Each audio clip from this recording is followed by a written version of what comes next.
Qué alegría, qué gozo volvernos a encontrar, aunque sea por estos medios digitales.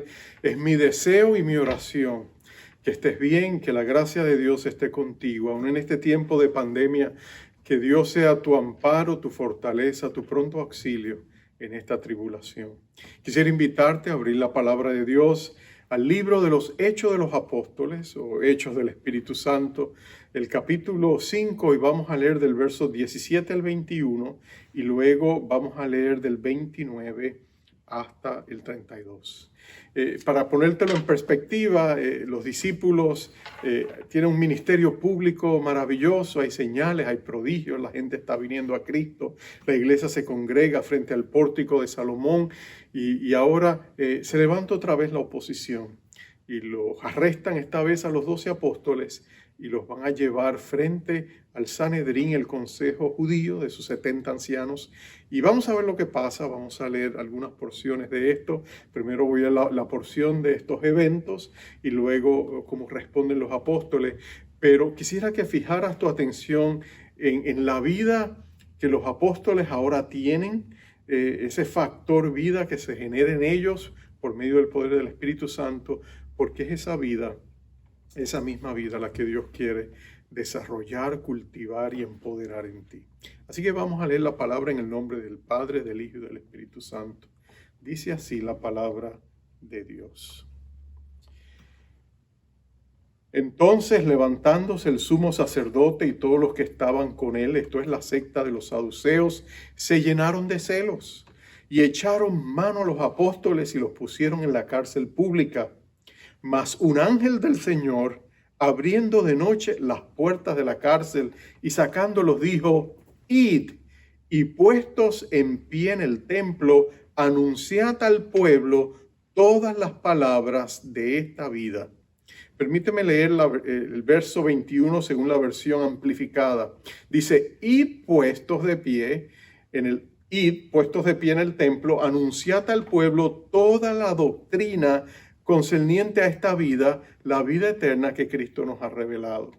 Y luego el verso 21, habiendo oído esto, entraron de mañana en el templo y enseñaban. Entre tanto vinieron el sumo sacerdote y los que estaban con él y convocaron al concilio y a todos los ancianos de los hijos de Israel y enviaron a la cárcel para que fuesen traídos. Paremos ahí. Y la sorpresa que se van a llevar se relata más adelante, pero vamos al verso 29, cuando vuelven a traerlos otra vez, y así responde Pedro y los apóstoles. Respondiendo Pedro y los apóstoles dijeron: es necesario obedecer a Dios antes que a los hombres. El Dios de nuestros padres levantó a Jesús, a quien vosotros matasteis, colgándolo en un madero. A este Dios ha exaltado con su diestra por príncipe y salvador, para dar a Israel arrepentimiento y perdón de pecados, y nosotros somos testigos suyos de estas cosas, y también el Espíritu Santo, el cual ha dado a Dios a los que le obedecen. Vamos a orar. Oh Padre amado, precioso Señor que nos ama, Señor, mira nuestras vidas en esta hora, mira la vida de aquellos que me escuchan, mira la vida nuestra, oh Dios Todopoderoso. Tú eres el Rey de la gloria, el Rey de los santos, y te pedimos que nos des una revelación más grande de esa vida que tú has puesto en nosotros por medio de tu Espíritu Santo, y que como una semilla tú quieres hacer crecer para que en medio de la pandemia en que estamos viviendo nosotros podamos encontrar valor, poder y fuerzas para salir adelante. Y no solamente eso, sino para hacer bendición a los demás. Amado Dios, ayúdanos a exaltar a Jesús, nuestro Rey de gloria, y Espíritu Santo, habla el corazón de cada uno de nosotros donde quiera que estemos. Y muéstranos y háblanos acerca de esa vida y de ese amor que tú nos tienes. En el nombre de Cristo Jesús te lo pedimos. Gracias, Señor. Amén. Se llama Sami, le apodan el Toro Gravano. Él era el lugarteniente del jefe de la AMPA local hace unos años atrás, John Gotti. Él fue arrestado por el FBI, el Federal de Investigaciones, y le presionaron y él se hizo testigo estrella en contra de John Gotti. Eventualmente Gotti fue arrestado, llevado a corte y condenado a una prisión donde moriría, pero Gravano fue puesto en un programa especial de protección de testigos. Le dieron una nueva identidad, le dieron una nueva localización, lo ubicaron en otro estado lejos de Nueva York y por supuesto le ofrecieron la oportunidad de tener una nueva vida. Pasaron los años, no se sabía nada de él, pero después en las noticias sucedió que lo arrestaron nuevamente y cuando descubrieron qué estaba pasando, él había organizado otra vez una red criminal y estaba lidiando con crímenes y fue arrestado nuevamente y fue llevado a las autoridades. Cuando los periodistas le preguntaron, ¿pero qué pasó? ¿Se te dio una nueva oportunidad? Su respuesta fue interesante. Él dijo, bueno, el tigre no cambia sus rayas y eso es lo único que yo sabía hacer, eso es lo que yo soy. En otras palabras, él trató de empezar una nueva vida sin tener el poder dentro de él para poder vivir una nueva vida. El cristianismo es esencialmente una nueva vida que Dios nos ofrece por medio de su Espíritu Santo a cada uno de nosotros. El deseo de nuestro Señor es que tú y yo vivamos una nueva vida empoderada por el poder no de nuestras propias fuerzas y nuestras buenas intenciones y nuestra fuerza de voluntad, sino del poder divino que viene del trono de Dios, del poder del Espíritu Santo que Dios pone en sus hijos. Y eso lo vemos en este pasaje en la vida de los apóstoles. Y voy a hablar un poquito de eso, porque en la medida que lo veamos en ellos, Dios lo quiere poner en nosotros. Para resumirte lo que está pasando, tú sabes que Satanás a principios del capítulo 5 ha fracasado en su intento de atacar a la iglesia internamente. De hecho, él ha tratado de levantar una pareja y usarlos como semillero de lo que él quiere hacer. Él ha querido levantar a Ananías y Zafira, pero fracasó rotundamente porque el Espíritu Santo puso en Pedro la autoridad para enfrentarlos. Y con sabiduría sobrenatural, él pudo detener ese intento satánico de dividir la iglesia. Pero mira esto, Satanás se da cuenta que no ha podido por dentro, por el momento va a detener ese ataque y va a buscar la manera de atacarlos por fuera. Y tú sabes lo que sucede. Él ahora hace que los saduceos, la secta de los saduceos, de la cual formaban parte el sumo sacerdote y todos sus hijos, era la clase pudiente, rica de Israel, controlaban e influenciaban todo el aspecto político y social de la nación. De hecho, eran los líderes del Sanedrín, aunque había miembros fariseos de la otra secta que estaba allí, pero eran los saduceos los que tenían el poder y el control. Pero mira lo que sucede. Ellos hacen arrestar a los discípulos porque el ministerio de los discípulos, después de la sanidad del cojo en el capítulo 3, ha hecho un ministerio público. Ellos han ido al Señor nuevamente después que habían arrestado a Pedro y Juan, solamente ellos. Y el Espíritu Santo ha venido con poder y les ha dado una nueva y fresca unción a los discípulos. Y ahora los discípulos están predicando públicamente, se reúnen en el templo en un lugar amplio que se llama la Columna de Salomón. Allí se reúne toda la iglesia de miles que antes estaban escondidos, reuniéndose en grupos, en hogares, pero que ahora públicamente tienen un ministerio. Así que ellos hacen arrestar a los apóstoles y los llevan ante ellos. Y ahora ellos los van a confrontar, les van a decir a ellos, ¿por qué? ¿Por qué están haciendo? Nosotros le prohibimos que siguieran predicando, pero ¿por qué lo siguen haciendo? Y por supuesto, ellos son llevados a la prisión, son encerrados en la prisión. Al siguiente día ellos quieren tener una reunión no solamente con los saduceos, sino con todo el consejo judío, los 70 ancianos, incluyendo a los fariseos y el resto de los saduceos. Y básicamente lo que ellos quieren es enjuiciarlos y quieren matarlos como mataron al Señor Jesús, porque ellos sienten celo y envidia de cómo los discípulos están llenando a toda Jerusalén de esta doctrina, de esta enseñanza acerca del Cristo resucitado.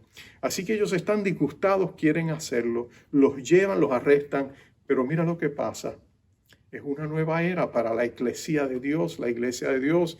El Espíritu Santo ha desplegado regimientos de ángeles que ahora están ayudando a estos discípulos, guardando a su iglesia. Y solo uno de ellos va esa noche y libera a los cautivos. Libera a los apóstoles, los saca de la prisión. Sobrenaturalmente la guardia no se da cuenta, pero el Espíritu Santo envía este ángel y él los saca y les da un mandamiento explícito. Vuelvo y te leo el verso 21 de la versión amplificada. Dice, id, le dice el ángel a los discípulos, puestos en pie en el templo, anunciar las palabras de esta vida. Esta vida, o como dice la versión amplificada, la doctrina concerniente a esta vida, la vida eterna que Cristo nos ha revelado. Ellos van allá y van a predicar de la diferencia, del cambio que viene a nuestras vidas cuando el Señor Jesucristo pone su Espíritu poderoso dentro de nosotros y nosotros recibimos esa llenura, esa nueva vida y nos movemos y vivimos bajo esa nueva vida. El Señor le había dicho a los discípulos, yo soy la vid, ustedes son las ramas. Y de mí recibirán poder y vida, es lo que el Señor dice en Juan capítulo 15. Es una relación orgánica de comunión. En la presencia del Señor nosotros recibiríamos la vida. A solas con Él en oración recibiríamos el poder. Y ese poder y esa vida tendría efectos transformadores en la vida de la iglesia. Lo vimos en el día de Pentecostés. Dios trajo esa vida y los discípulos salieron allí y predicaron el evangelio. Pedro y 3,000 personas se convirtieron. Y esos 3,120 discípulos se congregaron en hogares donde fueron discipulados sobrenaturalmente por el poder del Espíritu Santo a través de los apóstoles. La enseñanza apostólica se daba con unción de lo alto. Veían milagros, señales, prodigios en las casas, sanidades. Y la iglesia siguió creciendo poderosamente, pero casi secretamente. Pero ahora todo esto ha cambiado. Ahora toda la capital, toda la ciudad de Jerusalén va a percatarse porque Dios va a sacar a su iglesia de este confinamiento en cierta medida que fue intencional del Espíritu Santo a una nueva vida de poder, de gracia y de misericordia. Y esa es la vida que ahora el mundo va a ver y se van a quedar asombrados. Los miembros del Sanedrín se asombraron de Pedro y de Juan cuando los arrestaron porque vieron que había algo diferente en ellos y recordaron que eran los que habían estado con Jesús, pero no lograron entender la naturaleza de lo que estaba pasando. Ellos pensaron que con reprenderlos era el fin de todo, pero ahora ellos han abierto sus ojos y se han dado cuenta de que toda Jerusalén está impactada por lo que hay dentro de estos discípulos. ¿Y qué es lo que hay dentro de estos discípulos? ¿Y qué es lo que Dios quiere poner en ti y en mí? Bueno, mira lo que el Espíritu Santo hace. Dios desea poner en nosotros poder para que vivamos en santidad. Poder para que tú y yo vivamos en santidad. El Espíritu Santo, es el Espíritu de santidad. Él viene a transformar nuestros corazones. Él viene a limpiarnos a través del perdón de nuestros pecados. Pero Él viene también a poner en nosotros un nuevo elemento, una fuerza, un poder que viene de Él para que vivamos la vida que agrada a Dios. Es el mismo Espíritu que estaba en Cristo cuando Él vivió en la tierra. Él vivió una vida perfecta, una vida santa, y esa es la clase de vida que Dios quiere poner en nosotros. Si tú miras la vida de los apóstoles antes del Pentecostés, tú te acuerdas que ellos eran muy semejantes a nosotros, hombres que luchaban con sus pasiones, que tenían sus defectos, cometían errores garrafales. Tú notabas en ellos esa lucha donde ellos querían figurar y protagonizar y tener la atención. Había una competencia malsana entre ellos en cuanto a quién era el más grande. En varias ocasiones el Señor tuvo que enseñarles acerca de la humildad. Ellos constantemente estaban luchando con la fe en varias ocasiones, en momentos claves de su vida. El Señor tuvo que confrontarlos por su poca fe y decirle, hombres de poca fe, porque dudaron. Ellos se encontraban difícil cambiar. Cuando Jesús estaba con ellos se portaban bien, pero cuando Jesús no estaba con ellos luchaban. Éramos como nosotros cuando hacemos las cosas en nuestras propias fuerzas. Pero nota que ahora eso ha cambiado. El Espíritu vino y estos hombres han sido mudados en otras personas, han sido transformados por el poder del Espíritu Santo. Son personas que ahora están llenas de un poder y una unción que antes no poseían, pero también sus caracteres son diferentes. Ahora el Espíritu Santo tiene un fruto en ellos que antes ellos no podían generar. Ahora el fruto del Espíritu es amor, gozo, paz, paciencia, bondad, benignidad, fe, mansedumbre, humildad y dominio propio, templanza. Estos hombres están llenos de una cualidad que no estaba en ellos antes. Ellos sabían que en sus propias fuerzas no podían vivir la vida que agradaba a Dios. Ellos sabían que necesitaban a Dios para agradar a Dios. Pero ahora el Espíritu Santo ha descendido sobre ellos con poder y son diferentes. Si pudiéramos entrevistar a la esposa de Pedro y le diríamos, ¿quién es este hombre? Y ella dice, mira, yo no sé, pero Dios lo ha cambiado. No es el mismo Pedro de antes. No es el hombre mal hablado con que yo me casé. No es el hombre impaciente, el hombre que se enojaba, el hombre explosivo que antes yo conocía. Ahora es un hombre que está lleno del poder y de la presencia del Dios que nos ama. Ella sería la primera en decirnos esto. Dios le dio poder para vivir vida santa. Cuando nosotros rendimos nuestra vida al Espíritu Santo, Él nos llena de su poder y lo primero que notamos es que ahora podemos decirle no a la tentación y sí a la voluntad de Dios. Lo segundo que notamos en estos discípulos es que ellos tenían poder espiritual para testificar. Hay un denuedo santo en ellos, hay una franqueza santa, hay un valor que no es indetenible. Ante los discípulos, ¿te acuerdas que abandonaron a Jesús cuando lo fueron a arrestar? Pedro mismo lo negaría 3 veces. Ellos eran hombres que estaban temerosos, tenían una gran lucha interna y la perdieron, porque en vez de apoyar al Señor que amaban, encontraron que en su debilidad lo traicionaron. Pero ahora algo ha cambiado, el Espíritu Santo los ha empoderado con un denuedo santo. Y ahora ellos están con una santa franqueza que no importa quién esté delante de ellos, ellos hablan sin temor. ¿Notaste cómo Pedro habló frente al Sanedrín? Sabiendo que la vida de él y los otros 11 discípulos estaban en sus manos. Allí estaba Anás y Caifás. Tú sabes que la familia de Anás era la familia... Era los Kennedy de la sociedad judía en ese tiempo. De hecho, Anás había hecho un contrato con los romanos y al principio él tenía 5 hijos y un yerno llamado Caifás. Y cada uno de ellos habían tomado turnos para ser el sumo sacerdote, habían pagado una gran cantidad a los romanos para que esto se pudiera hacer. Y ellos controlaban todo el mercado de sacrificios, de ofrendas, todas las finanzas del templo. Era una familia inmensamente rica, influyente y poderosa. Controlaban los saduceos, el ejército, controlaban todo. Pero mira el valor de Pedro al pararse ante ellos y cuando ellos les confrontan y le dicen, nos mandamos estrictamente que no enseñaseis en ese nombre y ahora habéis llenado a Jerusalén de vuestra doctrina y queréis echar sobre nosotros la sangre de este hombre. Nota que no se atreven a mencionar el nombre de Jesús. Pero tú piensas que Pedro estaría intimidado. No, porque ahora dentro de Pedro hay un Espíritu Santo que va a levantarse con poder y va a hablar a través de él. Mira la respuesta de Pedro. Es necesario obedecer a Dios antes que a los hombres. Y más adelante le va a testificar acerca de Jesús. Mira la autoridad con que lo hace. Nota que él les dice, este Jesús a quienes ustedes mataron. Mira la franqueza con que les habla. No hay temor, no hay ambigüedad, no hay un sentido de aplacar o de apaciguar o de alguna manera diplomáticamente tratar de negociar las cosas. Hay una santa franqueza en los labios de Pedro. Pedro sencillamente le dice, mira, esta es la verdad, pura y lironda y la suelta. Y nota cómo ellos van a reaccionar. Pero eso es lo que el Espíritu Santo hace en nosotros, cuando Él pone en nosotros un denuedo santo. Y en medio de la tribulación, de la pandemia que estamos viviendo, tú y yo necesitamos ese santo valor, ¿no es cierto? Pero sabes, aún en las situaciones más atribuladas, aún bajo intensa persecución, ese denuedo santo es irresistible, es invencible, es indetenible.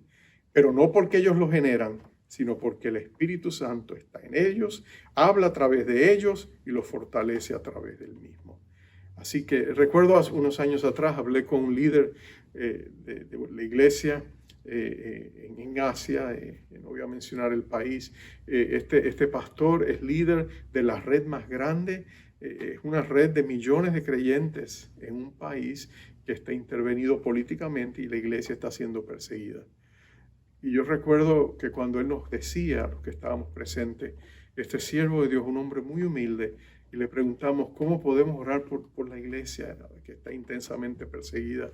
Esperábamos que él nos dijera, bueno, oren por favor, que la persecución no venga, que nos intensifique, pero eso no es lo que él estaba diciendo. Él decía, no, Dios nos ha mostrado, la persecución viene, pero lo único que nosotros pedimos es que ustedes oren, que Dios nos ayude a mantenernos fieles. ¡Wow! ¡Qué tremendo testimonio! Ese santo valor que tenía este hermano es el mismo santo valor que tenían los apóstoles y es el mismo santo valor que Dios quiere que tú y yo tengamos. Oh, la pandemia va a pasar, pero tú y yo vamos a salir de ella si salimos llenos de la presencia y del poder del Espíritu Santo. Si nos humillamos en nuestra angustia y buscamos su rostro, Dios nos va a permitir salir de esta pandemia muy diferente a como entramos en ella. Vamos a salir llenos del Señor y eso es lo que Dios anhela y eso es lo que Dios quiere. Finalmente, el último punto del mensaje es, no solamente ellos tenían ese poder que transformó su vida y le dio santidad, no solamente tenían ese poder que les daba de nuevo santo y valor santo, también vemos que el Espíritu Santo les dio a ellos poder para hacer milagros, señales y prodigios. Era el Espíritu obrando de manera sobrenatural. Desde el mismo comienzo del día del Pentecostés, cuando la iglesia se fue a las casas a estudiar, vemos que Dios usaba a los apóstoles en esos hogares para hacer grandes señales y prodigios. Está en Hechos capítulo 2, dice el verso 42 y 43, dice, y esta congregación que se reunía en casas perseveraban en las doctrinas de los apóstoles, en la comunión unos con otros, en el partimiento del pan y en las oraciones. Y sobrevino temor a toda persona y muchas maravillas y señales eran hechas por los apóstoles. Mira que Dios está usando poderosamente a los apóstoles en el anonimato de estas casas, en la vida de estas casas, como cuando Jesús fue a la casa de Pedro y sanó a su suegra y reprendió aquella fiebre. Los discípulos están siendo usados en esta comunidad. Pero todavía las autoridades no se percatan de lo que Dios está haciendo. Ellos piensan que están en control, piensan que se deshicieron de Jesús, aquella amenaza que ellos pensaban que podía hacerles perder el control y levantar la oposición de los romanos. Pero ellos piensan que han resuelto el problema, pero no saben lo que Dios está haciendo bajo las aguas, bajo la superficie, en medio de su quehacer. Y mira, pero eso no se detiene ahí. Ahora después que comienza el ministerio público de la iglesia, después de la sanidad del cojo ante todos y se convierte en 5,000 en aquel repleto mercado y aquellas inmediaciones del templo frente a la corte de los gentiles donde está el mercado y la corte de las mujeres. Ahora el Espíritu viene con poder sobre ellos, pero el ministerio es público. No más en las casas, ahora es público en medio de todos. Y lo muestra el capítulo 5, el verso 12. Dice, y por la mano de los apóstoles se hacían muchas señales y prodigios en el pueblo, y estaban todos unánimes juntos en el pórtico de Salomón, públicamente en el templo. Y los que creían en el Señor aumentaban más, gran número así de hombres como de mujeres, tanto que sacaban los enfermos a las calles y los ponían en camas y lechos para que al pasar Pedro, a lo menos su sombra cayese sobre algunos de ellos. Y aún de las ciudades vecinas, muchos venían a Jerusalén trayendo enfermos y, dice la palabra, atormentados de espíritus inmundos, y todos eran sanados. Mira lo que está pasando. El ministerio ha sido a las calles. La gente busca a los apóstoles en plenas calles. Pedro va caminando, ponen los enfermos para que su sombra los sane. No solamente eso, ya no es solo Jerusalén, ciudades vecinas se han enterado y están trayendo enfermos para que sean sanados por los apóstoles. Mira lo que está pasando. Con razón, los saduceos están alarmados. Ellos no pueden entender, pero tampoco pueden negar esta obra sobrenatural.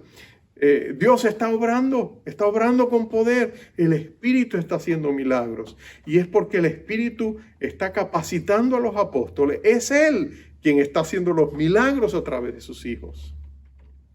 Y eso es lo que está sucediendo.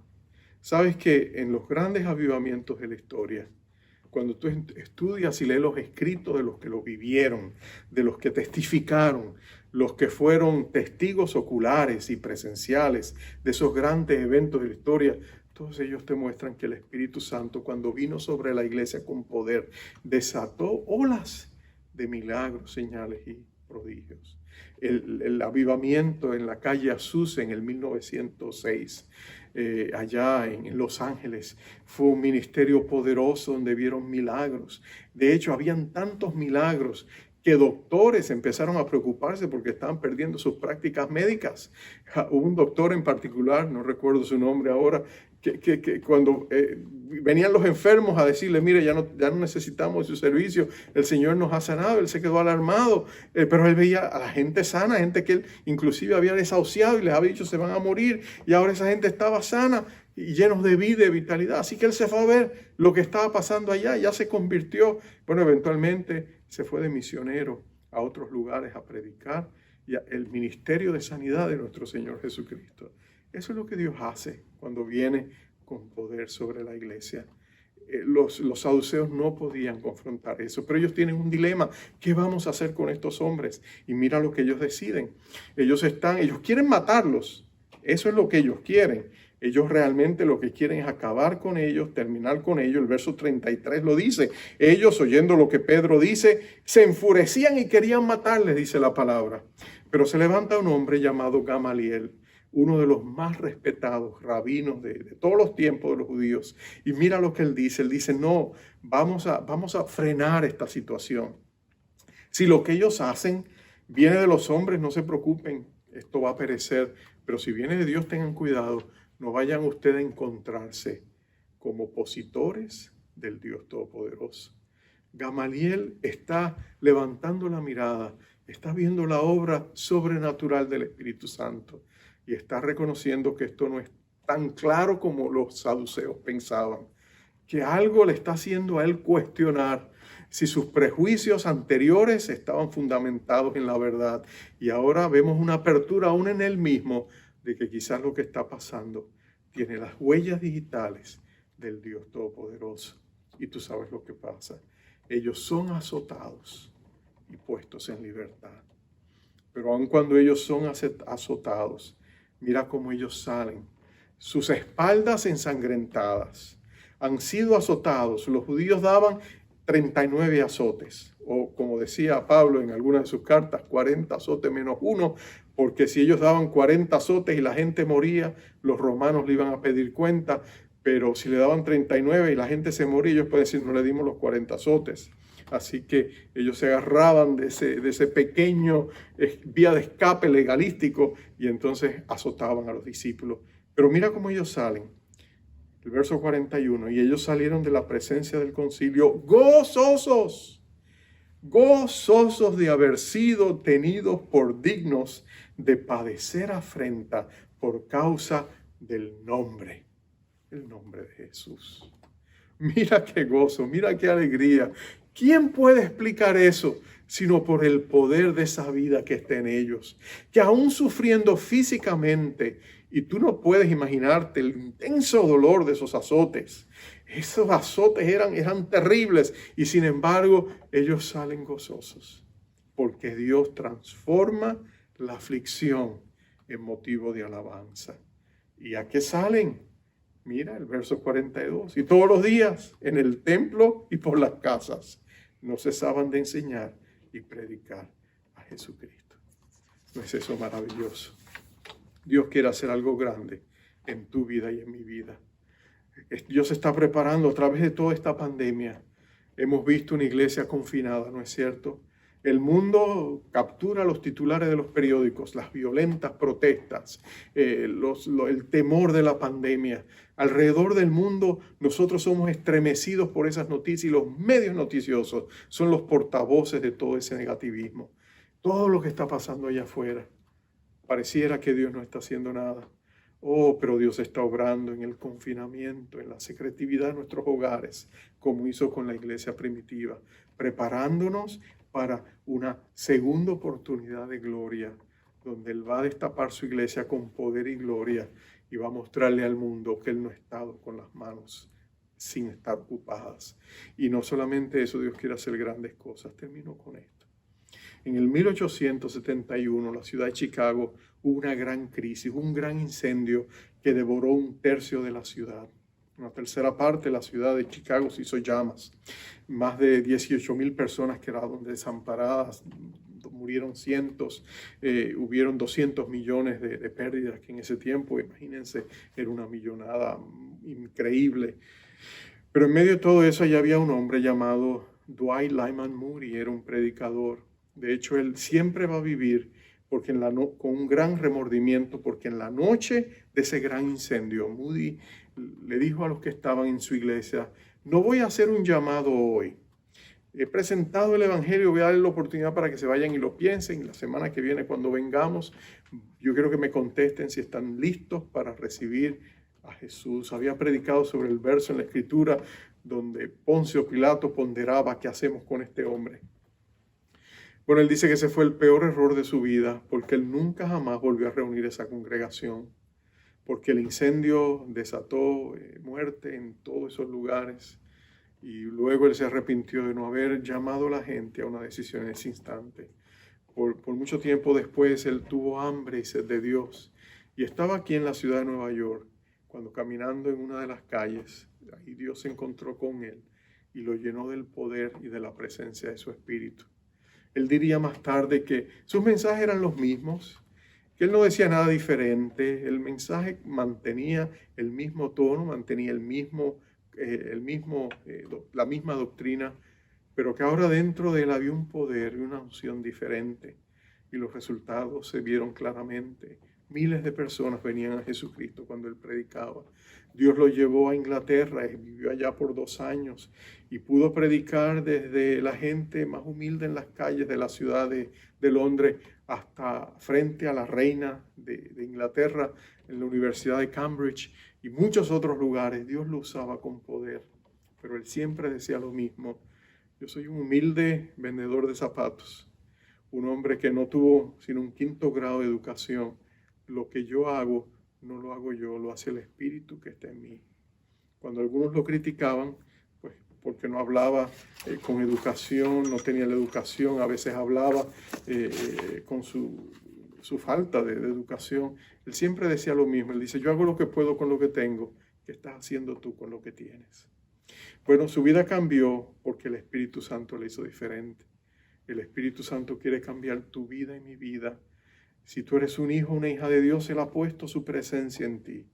Pero esta es la hora y este es el momento para buscar a Dios de todo corazón y pedirle una nueva y fresca unción para que nuestras vidas sean empoderadas para vivir en santidad, empoderadas para testificar acerca de Jesús y empoderadas para ver señales y milagros, porque Dios los quiere hacer a través de ti. Yo te invito en esta hora que oremos. Y al hacerlo te invito, Señor, que abramos nuestras vidas a las posibilidades de lo que el Espíritu de Dios puede hacer en nosotros y a través de nosotros. Vamos a orar. Si en esta pandemia tú has estado luchando, si en esta pandemia tú has sido hecho consciente de tus debilidades, si en esta pandemia tú has sentido los ataques intensos del temor, la ansiedad, si has estado luchando con malos hábitos que quizás has buscado como una vía de escape en medio de la tensión que se ha generado, este es el tiempo de venir a Dios, confesar nuestros pecados y pedirle al Señor una transformación. Pedirle al Señor que Él nos lave como quien nos lavara con agua limpia, y que Él nos dé un nuevo corazón y ponga un nuevo espíritu dentro de nosotros y nos empodere por el poder de su Espíritu Santo para que seamos diferentes, para que seamos instrumentos en sus manos, para que veamos los milagros y las señales que Él anhela hacer para salvar a los que lo necesitan. Esta es tu hora, este es el momento, esta es la hora de la iglesia, pero necesitamos sinceros arrepentimientos. Necesitamos venir a Dios tal y como somos. Tenemos que pedirle perdón, gracia, misericordia y su poder transformador.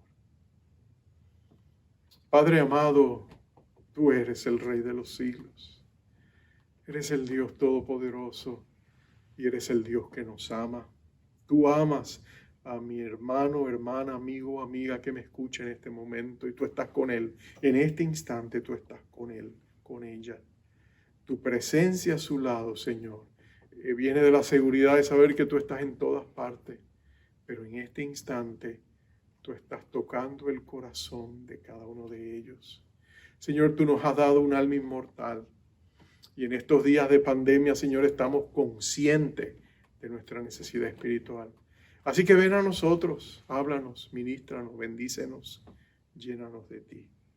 Señor, te presentamos nuestro corazón, lo traemos ante tu altar, lo ponemos delante de ti. Y te pedimos, Señor, estamos cansados de ser lo que somos. Queremos ser diferentes, queremos ser completamente tuyos. Ministranos y cámbianos por medio de tu Espíritu. Los recibimos en el nombre de Jesús, nuestro Salvador y Señor. Amén. Mi deseo y oración es que Dios te bendiga. Mi deseo y oración es que Dios te guarde y te ampare. Y que en días próximos nos podamos ver, quizás en un futuro no muy lejano. Y sobre todo quisiera enviarte con la bendición. Es la bendición que siempre damos en nuestra iglesia. Estaba basada en Números capítulo 6, versos 24, 23 y 24. Dice así: Jehová te bendiga y te guarde. Jehová haga resplandecer su rostro sobre ti y tenga de ti misericordia. Jehová alce sobre ti su rostro y ponga en ti paz. Dios te bendiga. Soy redimido y mis pecados tú llevaste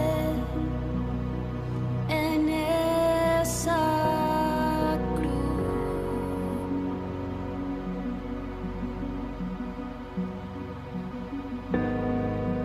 Hoy nos postramos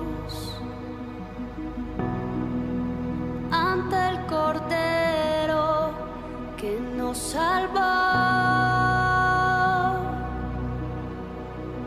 nos santificó.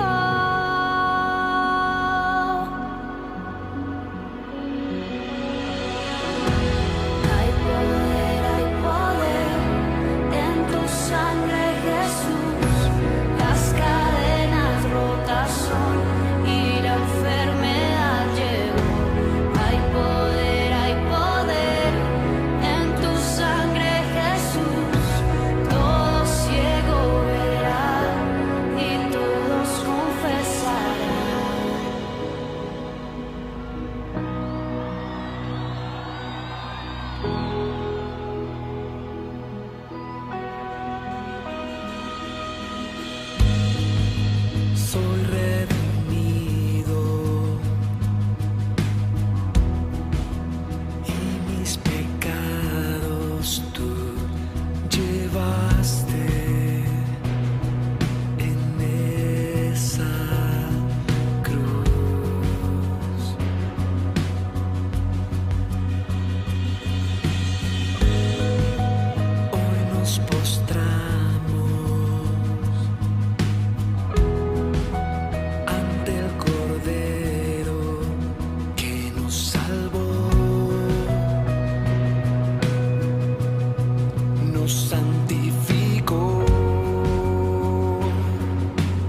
Cordero, tu sangre me salvó.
Las cadenas rotas son y la enfermedad llegó. Hay poder en tu sangre, Jesús. Todo ciego verá y todos confesarán. Hay poder en tu sangre, Jesús. Las cadenas rotas son y la enfermedad llegó. Hay poder en tu sangre, Jesús. Todo ciego verá y todos confesarán.